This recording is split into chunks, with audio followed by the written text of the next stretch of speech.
ଆରେ ରୋଷେଇ ହେଇଗଲାଣି। ତମ ପାଇଁ ବାଢି ଦେବି କି? ଆରେ ରୋଷେଇରେ କଣ ତରକାରୀ କରିଛ ଆଜି? ଆରେ କଥା କଣ କି, ଦିଟା ଆଳୁ ଥିଲା, ମୁଁ ତାକୁ ସିଝେଇ ଦେଇଛି। ଆରେ କାଲି ତ ତମେ ଆଳୁ ସିଝା କରିଥିଲ, ଆଜି ପୁଣି ସେଇ ଆଳୁ ସିଝା?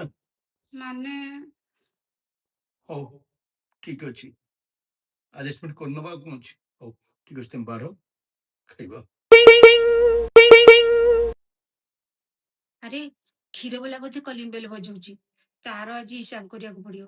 ଠିକ ଅଛି, ତାହେଲେ ମୁଁ ବି ମୁହଁ ହାତ ଧୋଇ ଦଉଛି ହେଲା। ହଉ ଠିକ ଅଛି, ତମେ ଆସ।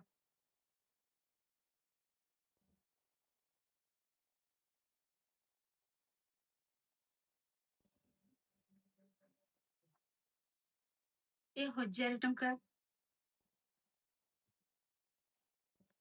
ଏ 500 ଟଙ୍କା ତମେ ରଖିଦିଅ। କାହିଁକି ନା ମୁଁ ସକାଳେ ଦେଖିଥିଲି ତମ ପର୍ସରେ କିଛି ପଇସା ନଥିଲା।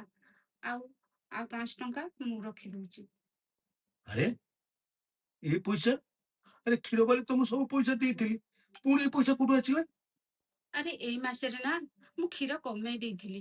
ଆରେ ଯଦି କମ କ୍ଷୀରରେ କାମ ଚଳି ଯାଉଛି, ତାହେଲେ ଅଧିକ କ୍ଷୀର ଆଣିକି କାହିଁ ବେକାରିଆ ଖର୍ଚ୍ଚ କରିବା କହିଲ?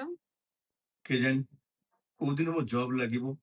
ଆରେ ପ୍ରତ୍ୟେକ ଦିନ ମୁଁ ଇଣ୍ଟରଭ୍ୟୁ ଦବାକୁ ଯାଉଛି, କିନ୍ତୁ ଆରେ ତମେ କାହିଁ ବ୍ୟସ୍ତ ହଉଛ?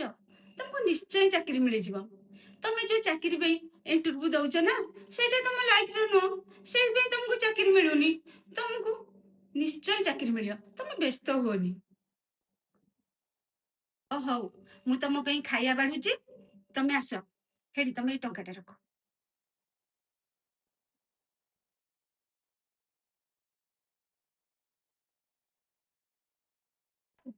ମିନା, ତୁ କେମିତି ଅଛୁ? ମୁଁ ମୁଁ ବହୁତ ଭଲ ଅଛି। କଣ କହିଲୁ, କଣ କହିଲୁ? ତୋ ସ୍ୱାମୀ ବର୍ଥଡେକୁ 2.5 ଲକ୍ଷର ଗୋଟେ ହାର ଗିଫ୍ଟ କରିଥିଲା। ଜାଣିଛୁ, ମୋ ବାର୍ଥଡେକୁ ନା ଇଏ ମତେ ଗୋଟେ ଡାଇମଣ୍ଡର ରିଙ୍ଗ ଦେଇଥିଲେ। ହଉ, ମୁଁ ତୋ ସାଙ୍ଗରେ ପରେ କଥା ହେବି। ରଖୁଛି, ବାଏ।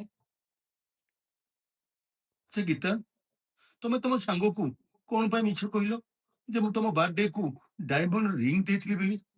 ତ କଣ ହେଇଗଲା? ଗୀତା, ପ୍ଲିଜ ମତେ କ୍ଷମା କରିଦବ। ଆରେ ତମ ବାର୍ଥଡେ କୁ ଡାଇମଣ୍ଡ ରିଙ୍ଗ ତ ଛାଡ, ମୁଁ ତମ ପାଇଁ ସାଧାରଣ କେକ୍ ଟିକେ ଆଣିପାରିଲିନି। ଆରେ ତମେ କାହିଁ ବ୍ୟସ୍ତ ହଉଛ? କୋଉଠି ମୋ ସାଙ୍ଗ ଆସୁଛି ହେରି ଯେ ମୋ ଡାଇମଣ୍ଡ ରିଙ୍ଗ ଦେଖିଦବ। ଆଉ ରହିଲା ଗିଫ୍ଟ କଥା, ଆରେ ତମେ କାହିଁ ବ୍ୟସ୍ତ ହଉଛ? ଏଇନା ଆମ ସମୟ ଭଲ ନାହିଁ। ଯେତେବେଳେ ଆମ ସମୟ ଭଲ ଆସିବ, ତମେ ଚାକିରି କରିବ, ମୁଁ ସବୁ ଗିଫ୍ଟ ତମଠୁ ନେବି। ଆରେ ଆମର ଏଇ ଖରାପ ସମୟ ଯାଉ ହେରି, ଦେଖିବ ଆମର ଦିନେ ନା ଦିନେ ଭଲ ସମୟ ଆସିବ। ଆଉ ରହିଲା ଖୁସି କଥା, ତମେ ଯଦି ମୋ ସାଙ୍ଗରେ ଅଛ ନା, ୟାଠୁ ଆଉ ବଡ ଖୁସି କଥା ଆଉ କଣ କହିଲ? ଗୋଟେ କଥା ଜାଣିଛ ଗୀତା, ଯେତେବେଳେ ଆମର ଖରାପ ସମୟ ଆସେ, এই ଖରାପ ସମୟ ନା ବହୁତ କିଛି ଶିଖେଇ ଦେଇକି ଯାଇଥାଏ। ଏଇ ଖରାପ ସମୟରେ କିଏ ଆମର ସାଥିରେ ଅଛି ଆଉ କିଏ ଆମର ସାଥିରେ ନାହିଁ, ତ ତମେ ଜାଣିଛ। ଆରେ ମୋର ଖରାପ ସମୟ ଚାଲିଛି ବୋଲି ମୋର ବହୁତ ସାଙ୍ଗ ମୋ ହାତ ଛାଡିଦେଲେ। ଆରେ ଖରାପ ସମୟରେ ଯୋଉ ମଣିଷ ତାକୁ ସାହାଯ୍ୟ କରିଥାଏ, ସେ ମଣିଷ ନା ତାକୁ ଜୀବନରେ କେବେ ବି ଭୁଲି ପାରେ ନା। ମୁଁ ଭଗବାନଙ୍କୁ ଏତିକି ଧନ୍ୟବାଦ ଦଉଛି, ଏତିକି ପ୍ରାର୍ଥନା କରୁଛି ଯେ ତମ ଭଳିଆ ଜୀବନ ସାଥୀ ମତେ ମିଳିଲା।